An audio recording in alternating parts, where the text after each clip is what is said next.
Sometimes cycling does take you to amazing places, and that's pretty much the case at this summit finish of Alcossebre, up at La Ermita de Santa Lucía. From atop this Ermita de Santa Lucía, one can have an amazing view of the landscape of the Costa del Azahar, which is a touristic name of the coast of Castellón, one of the most beautiful provinces in Spain. And here comes the helicopter, and with the helicopters come the riders. Alexey Lutsenko have won the stage. Even for a second it looked like Merhawi Kudus, who was chasing behind with his frantic style of pedaling, was going to make it and chase him. But, well, eventually the steeper ramps arrived and Kudus' options languished. And now the competition begins behind. Gianni Moscon setting the pace for Team Sky. Favorites preparing to launch their best attacks. And here come the favorites. We can see many fists shaking because Alberto Contador is showing himself as his best, or quite off, right on the level of Chris Froome, Michael Woods and Esteban Chaves. You're listening to the Cycling Podcast at the Vuelta España in association with Rapha, celebrating the sport and producing the finest cycling clothing since 2004. Today we are in Alcossebre.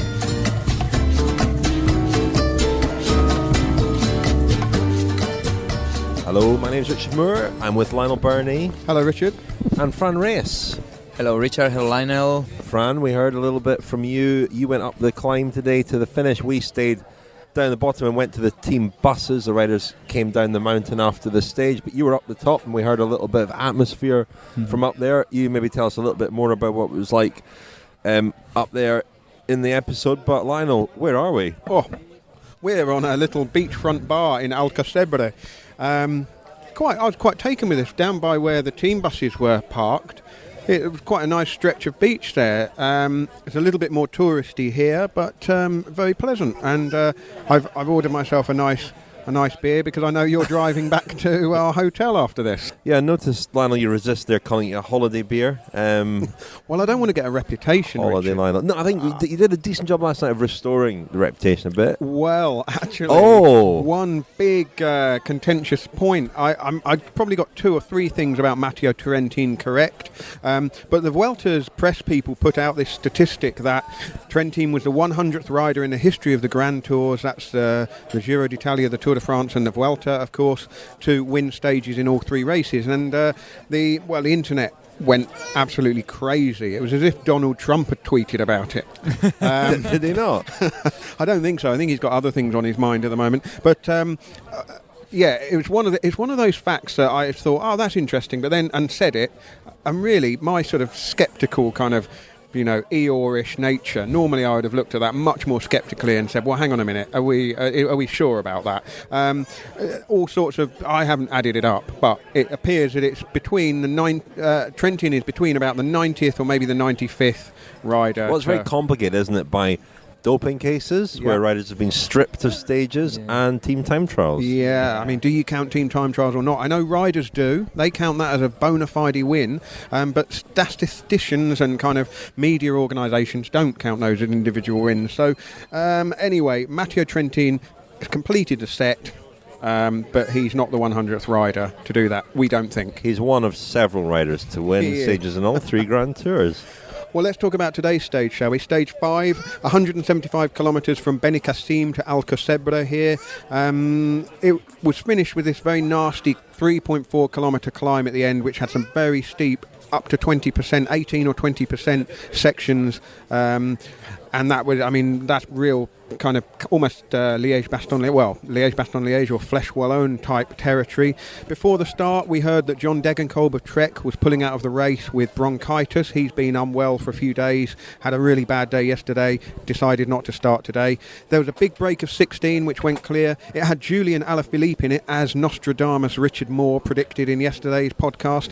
Also in there were the young rider from Movistar, Marc Soler, and the King of the Mountains in the race, Davide Villela of Cannondale.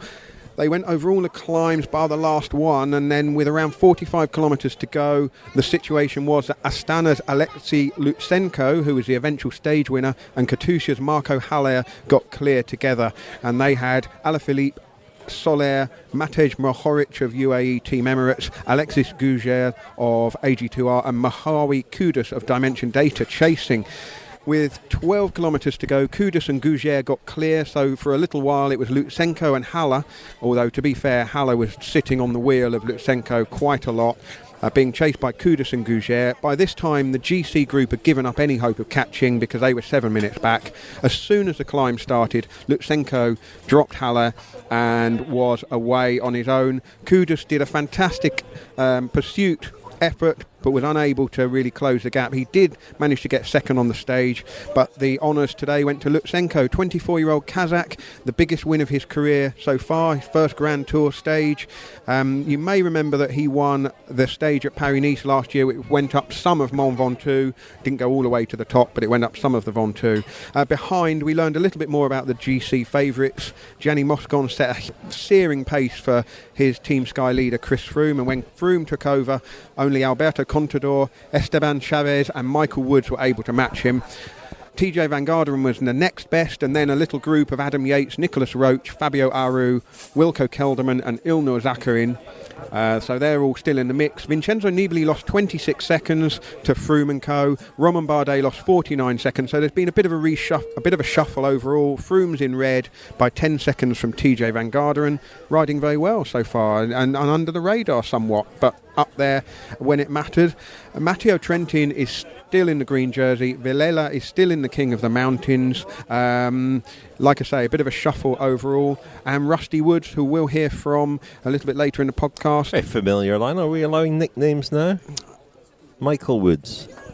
Yeah, you're right. I wouldn't normally say that. Normal me wouldn't say that. No, Holiday me would say that. So shame G. Thomas isn't here, isn't it? I draw the line there. Or Cav. Yeah, you're right. Holiday me is just taken over here. But Michael Woods of Cannondale is up into the top 10. So a really interesting day. It'll be Bling Matthews now. Oh, no.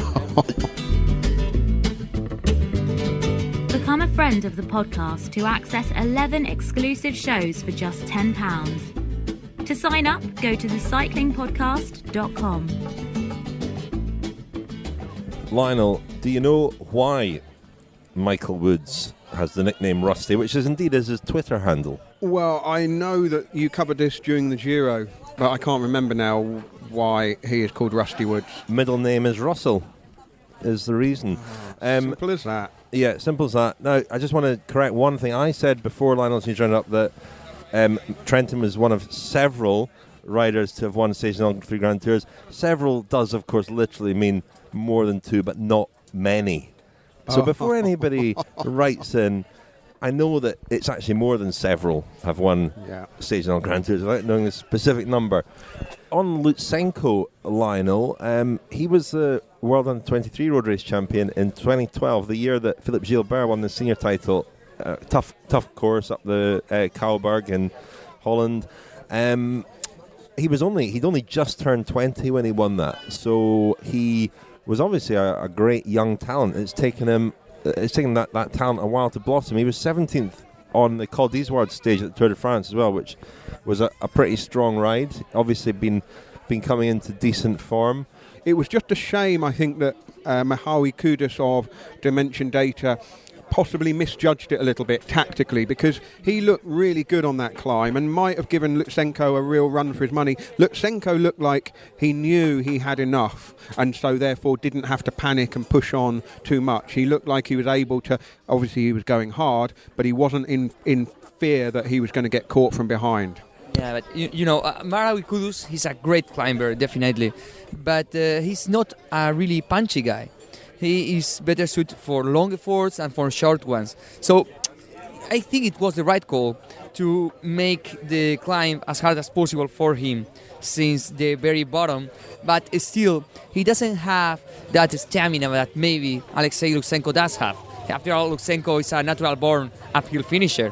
His best victories, well, some of his best victories have come from sharp attacks on short climbs. So yeah, it suits him better. I don't know how he won the world title in 2012, but the Cowberg is that kind of climb as well, isn't it? Exactly. Not quite on the scale of that, but suits a punchy rider. He looked very, very strong. I mean, let's not take anything away from his ride. I think that those two, when they went away, were, if not underestimated, then they were certainly guys that most of the other guys in the break were less frightened of it, which is why they were allowed to get away, because there were a lot of real hitters in that move today. Yeah, because all of the riders were looking at Julian Alaphilippe. You know, but they obviously listened to the podcast last night.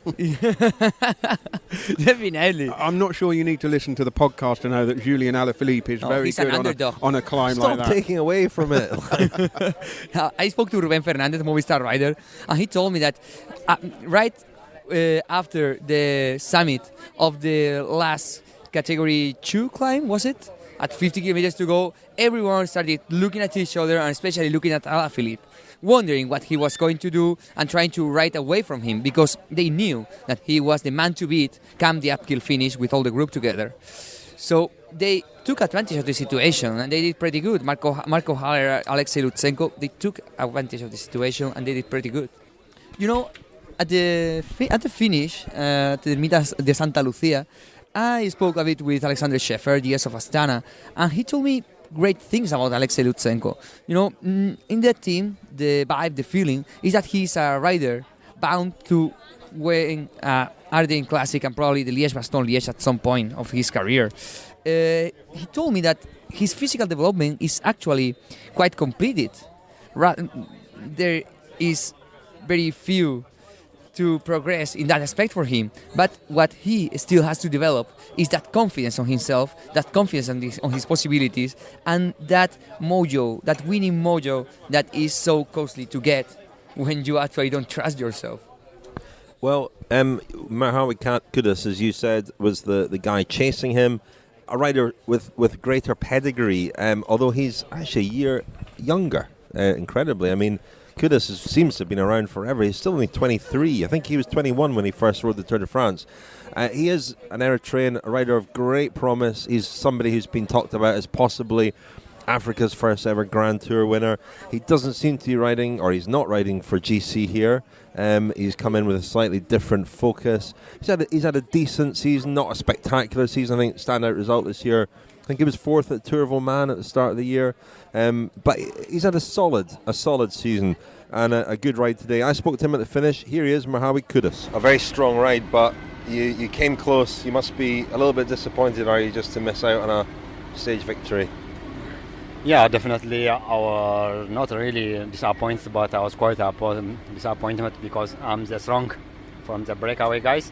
I did my best because Katusha was already... He attacked after the categorized climb, the long distance.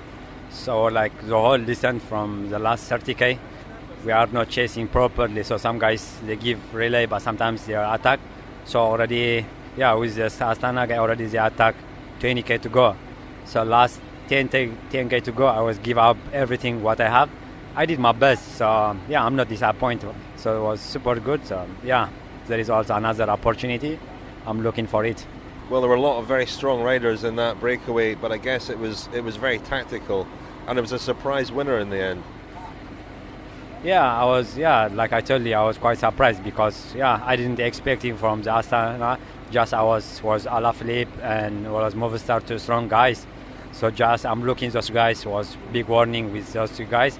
So I can control the whole bunch. So just I control some few guys, they're strong in the bunch, in my breakaway. So it can happen because at the end of the day was race. So we race all of everyone. We race.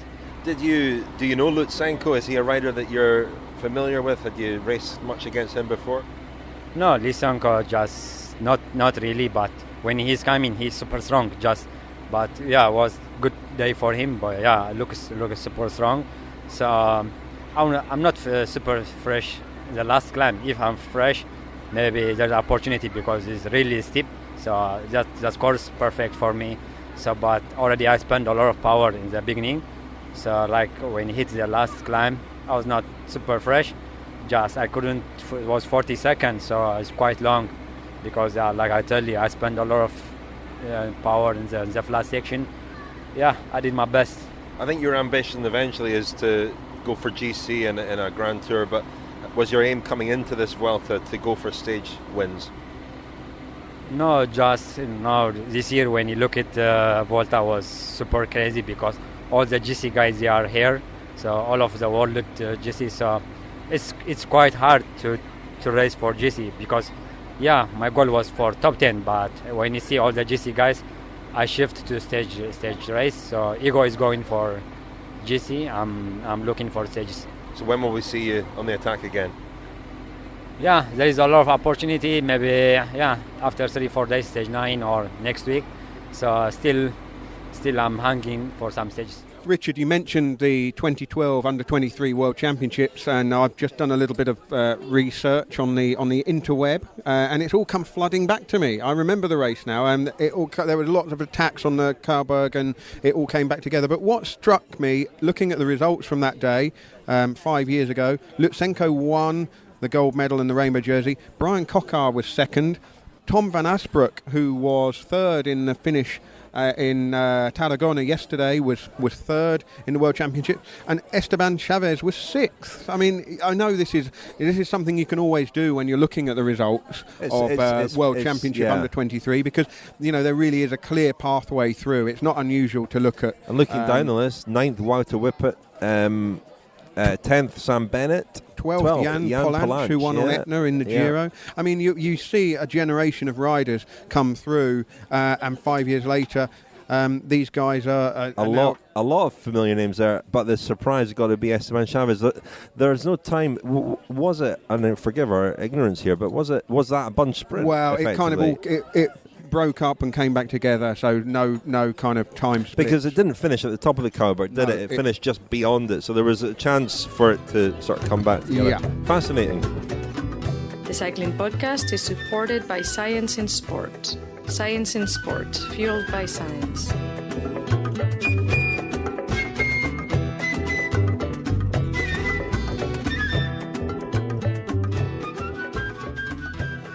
Thank you very much to Science and Sport for sponsoring the Cycling Podcast. A reminder, you can get 20% off all your Science and Sport products at scienceandsport.com with the code CPAUG20. We heard last night from Hayden Groves, who's riding the Vuelta one day ahead of everybody else, what he's doing nutrition-wise throughout this Vuelta. He carries on with his one pair of shorts and one jersey. And says that tomorrow's stage, again, much tougher than it looks in the road book, so it could be another interesting one. The other story today was, of course, the GC intrigue. They sort of were out of it in terms of the stage, fanning across the road at one point. It was a day where Team Sky were really left to control things. I mean, what struck me today, and it perhaps shouldn't have come as a surprise, but looking at some of the riders in that break, Gujart, Alaphilippe, who else was there? Those two guys. I mean, Alaphilippe's got De La Cruz up there overall. Gujart had Bardet up there overall. And only yesterday, Matthew Trenton was telling us that Quick Step were all for David De La Cruz and supporting him for his GC fight. But Orica and Team Sky are probably the only two teams where it literally is all 100% about GC. Yeah, I said a few days ago that Team Sky are riding this Vuelta as if it's the Tour de France. Okay, maybe not with quite the same depth of roster, but not far off. I mean, if this team was in the Tour de France, you wouldn't say it was a weak team for the Tour de France even. And I think they learned their lesson from Formigal last year when they were caught napping. They maybe took the day a bit lightly. That course became apparent once I started driving on it, how exposed it was. It was open, wide roads, bit of wind, hill straight away. As soon as the group got away with Contador and Quintana in it and put Sky on the back foot, they didn't have the punch and the power because it split into groups, and Sky's riders weren't even all together. So they were in sort of, twos and threes. So Froome was left on his own, and I think that day, really more than anything else, was one that they've really learned from. And they've come into this, it's not just about the personnel, it's about the approach in this race. They are riding this like it's a Tour de France, and we saw from a long way out, they were all on the front. Gianni Moscon did the work of two men, really, in the last 30k, 20k.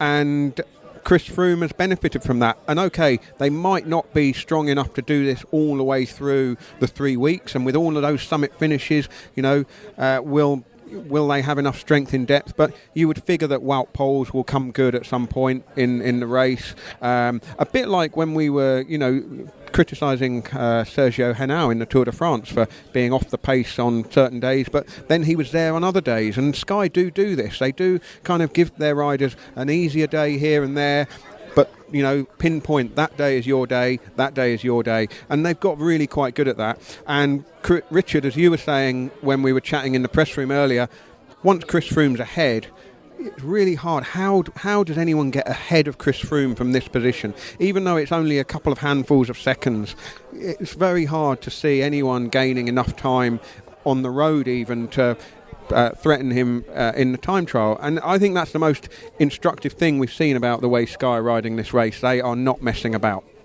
Yeah, there was a quite interesting point made by Chris Froome pre-race. He said that in the Team Sky there was a sense of purpose in the environment, that they feel that they have something to do, a mission to accomplish. And I actually checked with Mikel Nieves, Spanish rider from Team Sky, and he confirmed it, that they were more focused than in previous years.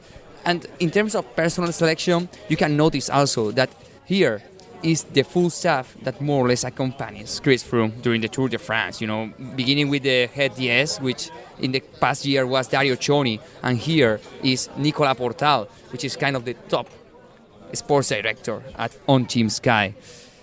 As for the strength of the team, I'd say that it is a Tour de France worthwhile team, especially with Gianni Moscon at this high of a level. Well, Moscon is riding extraordinarily well. I mean, it's not going all Sky's way because there is a disappointment, I think, within the team, and that's the performance so far of Wout Poels. On the eve of the race, I remember back in Nîmes, seems like a long time ago, Rod Ellingworth, the Team Sky race coach, told me that he thought Poels could finish on the podium, perhaps. He was definitely somebody they wanted to do what Richie Porte did with Chris Froome, which was to really be another option on GC, to still be there, to not necessarily use him up. He's struggled on these two hilly days that we've had. He lost more time today. I actually went to the Team Sky bus yesterday morning in Andorra to speak to him. He didn't want to speak, which is actually very unlike him. He's normally a very, very open, approachable guy, but he didn't want to do an interview. And I asked Chris Froome after the stage yesterday whether Poels had been disappointed with his performance to Andorra, and he said, yeah, he was disappointed. He was expecting more. He's had a very difficult season, of course. He had a knee injury that appeared to be cleared up. Wasn't. I know that he was treated for a while at Manchester City Football Club in England, and he had longer, certainly, out of racing than was originally anticipated, and it's taken him a long time to come back, but he certainly felt on that. I mean, yeah, that's the thing, isn't it? You're coming into a Grand Tour, even though there's a couple of days to get into the rhythm and all the rest of it. The Andorra stage came very early. I mean, if there'd been, say, 3 or 4 days for him, rather than just basically a day and a half to ride into, just to get the body back to being used to the kind of repeated day after day effort. I mean, when you look at what he's raced this season, started off very well, finished 4th in the Tour of Valenciana, which is obviously in this region, isn't it, Fran? Exactly. And then 4th in the Ruta del Sol down in Andalusia, and then 4 months off, really, and back in time to ride the national championships and then the Tour of Poland, where he did very well there. He looked very good. Well, he won a stage, didn't he? And he thought he'd won another one, I think. He stuck his hands up, didn't he? And 3rd overall. But I know it's just expecting to have that level of performance, straight away again. I think it's not surprising that perhaps he's due a day or two where he's faltered a little bit. But like I said, he could come strong in the second half of the race when Chris Froome, who knows, we certainly know that Chris Froome has structured his whole season around being able to win the Tour de France and be good still in the third week of the Vuelta. We were talked all the way through the Tour de France about how he was kind of winning it just at sort of 85 or 90% in the first 10 days or so, and then perhaps coming up for the last week, specifically so he can try and do the double, which, let's not forget, has never been done before since the Vuelta has moved to the late summer spot. So, it's still kind of unknown territory in a way. We know that riders can win the Tour and then finish on the podium here, but actually getting the job done, that's yet to be proven. So it's a voyage of discovery, and there may be some vulnerable days on the way for Sky, but what is interesting, I think, as you say, Fran, they have gone back to the kind of default as let's treat this like the Tour de France, and maybe we'll get a Tour de France type result.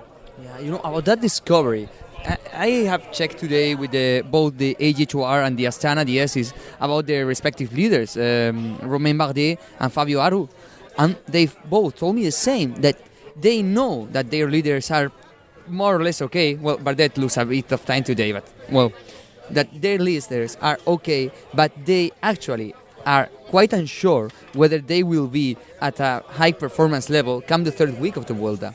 So in this sense, I think we are preparing for a Vuelta full of surprises in the last 5 stages or so. I mean, Gianni Moscon mentioned him a couple of times. I think we want to go and speak to him. There's a lot to speak to him about. He's been at the centre of controversy this year. Definitely want to speak to him about that. This is his first Grand Tour. He's an unknown quantity. He's riding extremely well at the moment, but almost too well in the sense that, typically for a debutant, I was speaking to Steph Clement yesterday, the Lotto NL Jumbo rider, who's 34 years old. They've got a lot of young riders on the team, and he was telling me how eager they are, and the challenge with those guys is to hold them back, to drill into them the idea that it's a 3-week race and that every effort you make now costs you. Now, Gianni Moscon has ridden these 2 stages and impressed lots of people, but he is like a puppy, and you get this. You do look at that and think, well, he's doing a great job at the moment, but Sky are going to be looking at that and thinking, let's not count on him in week 3, maybe. Yeah, but that's, again, repeat what I said before. Sky are very good at this. If they think, maybe we could perhaps ask Sky about this in the coming days, but it wouldn't surprise me if they thought, well, let's give Moscon a really tough first week, first 10 days, see how much he can do, knowing that they've got a couple of people to kind of step in and later on. And knowing they will know that they will not know what they can expect from him in week 3, because it's new, uncharted territory for him. Moving on, there were other stories today in the GC battle. The one that caught our eye, we mentioned him already, Michael Woods, finishing that in that front group. That group of the main GC guys, with Chris Froome, with Alberto Contador, who was on a much better day today, and Esteban Chaves, who again impressed today. He looks at the moment like the big threat, the main challenger to Froome. But Michael Woods, a great ride by him, and he's sneaked into the top 10 on GC now. You spoke to him at the finish line, or shall we hear from him now? Michael, how much confidence did it give you, riding in the company you were riding in today? Huge confidence. I mean, those guys are the best climbers in the world, legends. So to be up there was, pretty special. I've had a couple of climbs this season and last season where I was with those guys, and guys like that, guys like Richie and Tour Down Under, and Pays Vasco with Valverde and Contador. So I've had glimpses of that, but to kind of continue being able to climb with those guys on really steep pitches like that really bolsters the confidence, and also kind of just makes me feel pretty happy. What was the hardest part for you? Was it the steeper parts, or when it leveled off? How are you riding the climb? As always, the steeper it is, the better it is for me. I feel like I can just kind of run up the pitches when it's that steep. Whereas I suffer a bit more when it's less of a grade. So every time I was going up, it's almost like respite for me, and I get a bit of recovery. So yeah. I guess you need a 10k run now just to finish them off. Yeah, if we did a 10k run at the end of this instead of a 40k T, I think I'd have a good shot in the GC, but I don't think that's happening anytime soon. And lastly from me, there's another 8 summit finishes, so have you got your eyes on any that particularly suit you from here on? Yeah, certainly. Again, like the team goal is to win a stage here. I mean, the GC would be a bonus, but my time trial is not up to snuff with all the other guys that I was climbing with today. So I want to target a stage win. So however that plays out, whether it's from a break or whether it's contending with the GC contenders, I'm going to target at least one. The Rapha Cycling Club is the largest global community of its kind. Members share their passion for the road through rides, events, exclusive club kit and racing. Find out more at rapha.cc. Yes, thank you to Rapha for sponsoring us here at the Vuelta a España, our third Grand Tour of the year. And a little reminder that Pedal de Charme this week, we will be awarding that and accepting nominations already. Had a few already. Connor Dunn is one, former rival of Lionel Birnie. How these things grow legs? Amazing. Well, his legs certainly grew at some point. He's a very tall man, but he's getting through the Vuelta, and he has a nomination for Pedal de Charme. We have in our collection 1 medium-sized T-shirt and 2 extra smalls. Don't let that influence the decisions at all, but it would be very helpful indeed if one of the larger riders could win it one week. That would be great. We can't fix it. It's a Twitter poll that decides it. We cannot fix that. So anyway, we'll be putting that Twitter poll out tomorrow evening, Thursday. So vote for your Pedal de Charme, but nominate somebody you think fits the bill. We heard before the break there, Lionel, from Michael Woods. Yeah, Cannondale rider. Rusty. So, yeah, Rusty, our mate Rusty. Cannondale rider. Riding his second Grand Tour of the season, the second Grand Tour of his cycling career. Former runner, of course, who switched over to cycling when he had problems with his foot. And he's 30 years of age, but obviously he's got relatively few miles on the clock as a professional cyclist. And a couple of days ago, I was talking to Tom Southern, the Cannondale-Drapac sports director, one of the sports directors here, about their ambitions for the race, and asking about Michael Woods, and because he's very good on these sorts of finishes like today, the ones where it's really steep, as he said, rather than the long grinds. Richard, you made an excellent Kilometre Zero episode, which is available to listen to if you go back to May, our coverage, and it's on the cyclingpodcast.com. I think it's called The Debutant. It's called The Debutant, yeah, because he was an interesting story, because he was making his debut at a relatively old age. He's very positive, upbeat guy, and he really, while heads were dropping in that final week in the Giro, his was up. He was enjoying it. He was loving being there. That really came across. But Tom Southern was saying that, again, a bit like, we've talked about how many debutants and how many young riders there are in the race, and Richard, you just mentioned about whether Sky need to hold Moscon back, or hold the riders back, protect them almost from their own enthusiasm. And Southern was saying that he'd love to see somebody like Michael Woods. He didn't specifically say Michael Woods, but Dombrowski falls into this category as well a little bit, losing the time which would then enable them to go and actually get a win on the board. But of course, persuading riders that the best thing in their interest is to lose time. I mean, it's completely alien to riders who want to ride as hard as they can, keep up, and get the best result they possibly can. And here we are. Michael Woods is now 10th on GC, and he performed extremely well today. Any other takeaways from today? I mean, there were a few losers today. Come on. What, we are going Fran? to talk about the losers, and we are not going to talk about the winner. Oh, Alberto Contador. Oh, okay, all right, here we go. He was amazing today. He was the best out of the GC guys. There were a lot of fists shaking in the finish line. Fran is draped in a Spanish flag. Take your Spanish football top off now. No. I mean, obviously, a lot of support for Contador I noticed. Yeah. A lot of graffiti on the road. Huge crowds around the Trek Segafredo bus every day, and today was no exception. Yeah, he literally said today at the finish line that he felt like if he was riding on his doorstep.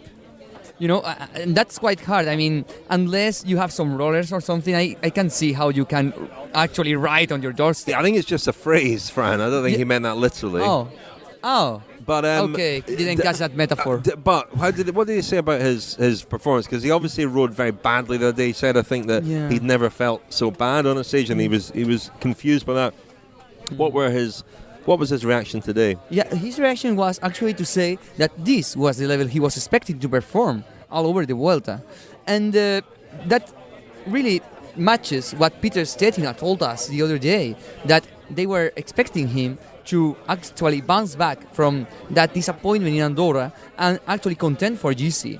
So, yeah, this credits Peter's word. You have to go quite a long way down the GC to find Contador's name. He's 26 at the moment, 3 minutes 10 behind, and it's not a given that he's going to get past many of these riders in front of him. I mean, he can still obviously finish in the top 10.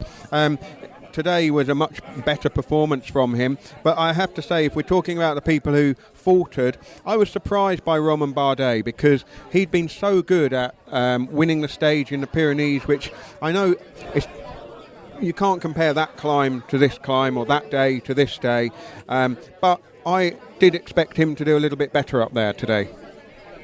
Maybe just confirming what he said, that he wasn't here to ride for GC. Maybe spotted an opportunity on the stage to Andorra, and today was a more accurate reflection of where his form is at, where his head is at. Maybe he is one of these guys who actually would like to lose some time and go for a stage win at some point, which I think would be disappointing. We want to see the guy, we want to see the top guys contending for GC here, but as Esteban Chaves told us the other day, they're not robots.